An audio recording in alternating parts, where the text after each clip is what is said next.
Hello everybody, you can call me Sihone, and today we have another team build.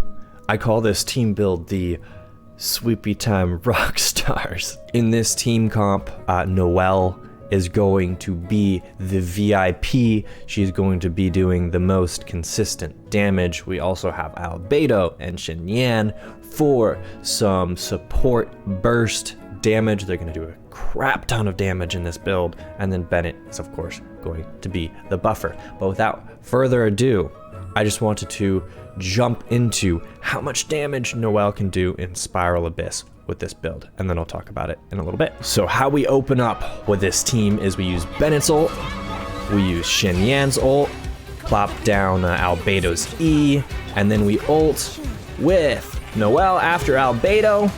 I'm just gonna do a couple swings, 15k. Holy crap.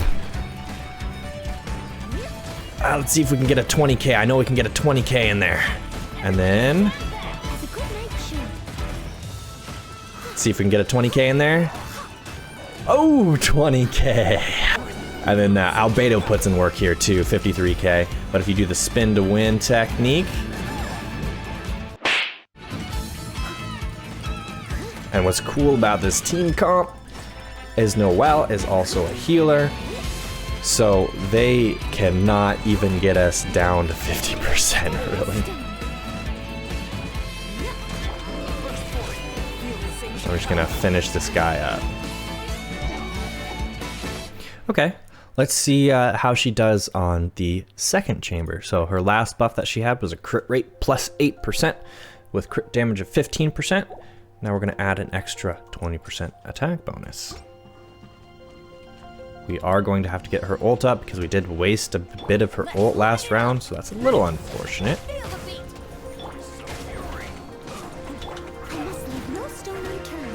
We should be able to get it fairly quickly. So once we start clearing these guys, we're gonna get some ult charge for Noelle, and we are back in business.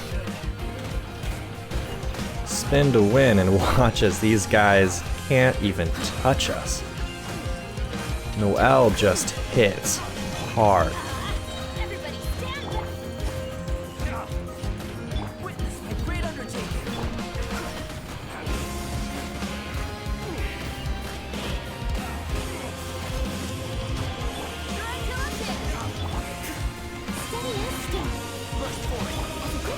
So as you can see, as we are killing these guys, we are getting our ult charge.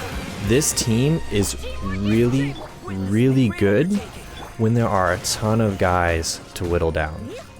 Because not only are we doing an insane amount of damage to them, but as they die, they give us a little bit more ult charge as well.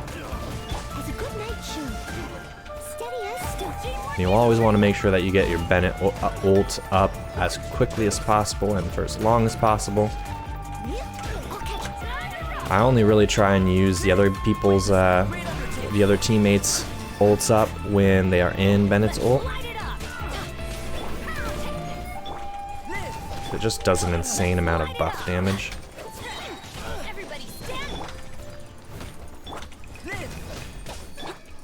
Someone needs assistance. Okay, let's see how well we can do on this last chamber. We're gonna do attack speed instead of crit and crit damage this time. I feel like it's a little bit more beneficial.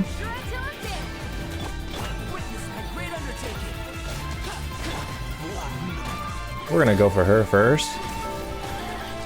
She's given me so many problems. Well, it's okay, because we're unbeatable. No!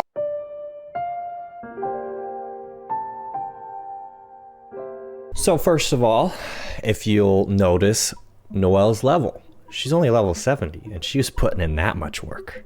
Look at her defense, it's 1700. That could be higher. If you look at her stats, her attack, it's pretty low, but Noelle doesn't really scale too much off of attack. Look at her crit rate, 28.3%, but her crit damage is 174%. When you're in Spiral Abyss and you're getting crit buffs, this compounds to an insane degree.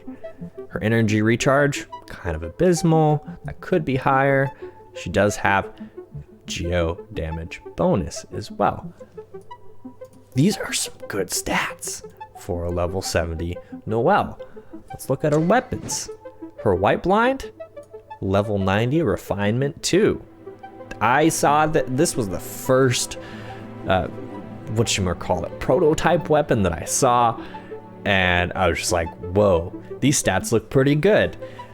Well, they were only good for Noelle, and I never really built her. If I had that on Razor, if I had like the prototype, what is it called nowadays? The prototype, not the Aminus one, the other one now. But if I had that on Razor, oh, I just gave this to Noelle, and she has cleaned house with it.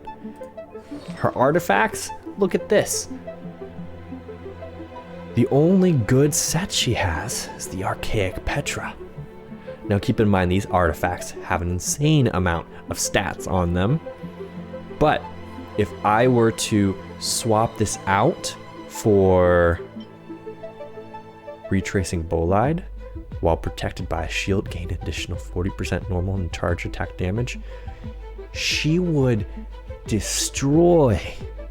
She would look at you and just make you piss yourself for the next 5 years with how terrifying her damage could be. Now, I will say that stats are better late game than actual sets, which is why I have some funky sets on her right now. Wanderer's Troop has nothing to do with the actual build that I want for her, but just the fact that it has 22% crit damage and 17% energy recharge. Ooh, she loves that. This feather, 20% crit damage, 19% defense. Yeah, that's good. That's pretty good. We got a defense final hour with 19% crit damage. Oof. And then we got a geo damage bonus Archaic Petra with a decent amount of attack, decent amount of energy recharge, decent amount of defense, good crit rate. And then lastly, I just threw the first crit damage circlet that seemed good for the situation. I just wanted to stack energy recharge. This is the only artifact that I have that's kind of lacking, but it's still crack-a-lackin'. God damn it. I could opt for crit rate instead of crit damage, but when you see numbers that are big, even if you don't see them that often, it's too tempting. It's just too tempting to just look at those numbers and go, oof, yes, nothing else matters. The next thing is the constellations. I only have her at constellation 3. So as far as like damage, well, the first constellation gives her some extra healing. Second one, her charge attack damage increases by 15%, which is actually pretty good. I probably should charge attack with her a little bit more. And then the breastplate, you just die less. I would really want Constellation 4, and I would really want Constellation 5, and holy crap would I want Constellation 6. She's putting out this kind of damage even before Constellation 6. Imagine what she could do at Constellation 6. This is gonna blow your mind, guys. Her talent levels, level 6, level 6. She's not even like level 8 or level 9 for her talent levels. I'm scared, guys. I am scared to level her up even further. So let's talk about the rest of her team, because I'm just getting, my heart is racing right now. So Noelle, she is the staple of this build. You don't even try using this build without her, because it's obviously about her. Albedo, we could swap him out with Geo main character, which actually is not a bad idea, just because you can get an extra 10% crit rate with his ultimate skill. And not only that, but the shockwave triggered by Wake of Earth regenerates 5 energy for every opponent hit. So he's an ult battery. And he can actually do an insane amount of damage if you build GeoMC out. Instead of Xinyan, you could do another Pyro character for the Pyro Resonance. And then it's really difficult to not have Bennet in this team because of the absolute insane buff that he gives. But if you need to, if you're going extreme free to play, just do Amber, I guess, for the Pyro Resonance. I have to say though, this team is the most free to play team right here, and it does so much. Watch this. Literally, you have... Just sharpen my spear. What? Okay. That was weird. Okay. I mean, you have the white blind for this weapon. You have...